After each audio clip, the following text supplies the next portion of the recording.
The text presented several strategies for helping to ease the transition from elementary to middle school. I particularly related with the commentary on media appropriate for middle ages, such as Diary of a Wimpy Kid, portraying middle school as a terrifying time of your life. In addition to explaining that books and movies and TV shows let me start that sentence over. In addition to explaining that books and movies and TV shows of that sort are just fiction, we as adults could do a much better job helping that transition by talking less about how much middle school sucked for us around our rising sixth graders. I like the suggestion presented in the text for sixth grade students to visit elementary schools and speak to the students. This is an effective strategy because students as a whole are more quick to trust their peers and people around their age than adults. So hearing about the sixth graders' experience and how they overcame their fears will be empowering to them. Another strategy that stood out to me was offering tours of the middle school. These tours can be put on by student ambassadors, student council, or other student leadership so that the incoming students will feel more comfortable asking the questions they are too embarrassed to ask adults. Touring the school is an effective strategy because it helps the student learn the layout of the school ahead of time, preventing getting lost, which was a top concern listed in the text. And it takes a foreign environment and turns it into something familiar, thus minimizing fear of the unknown. Since I'm already a teacher, I have a plan for parent communication that's worked well so far, so I'll continue to use that. At the beginning of the semester, when enrollment has settled in, I will call all the parents to introduce myself and say hello.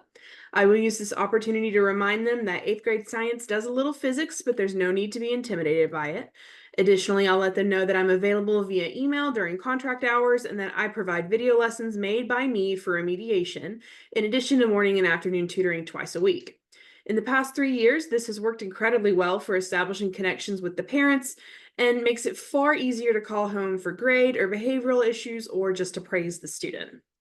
I'm always accepting donations for my classroom, and anything that a parent is willing to donate, even if it's not on my gift list, is helpful. I have a set of tire tread samples from a father who works for Michelin, and we use them to investigate friction on varying types of surfaces.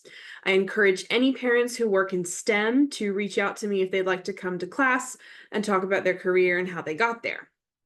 Eighth grade standards have a portion of environmental sciences and ecological studies, so I think it would be a great project to have them keep up with a compost bin. I can request that cafeteria staff create a food bin drop-off point 1 day a week, and then my students can bring the leftovers to a compost bin outside.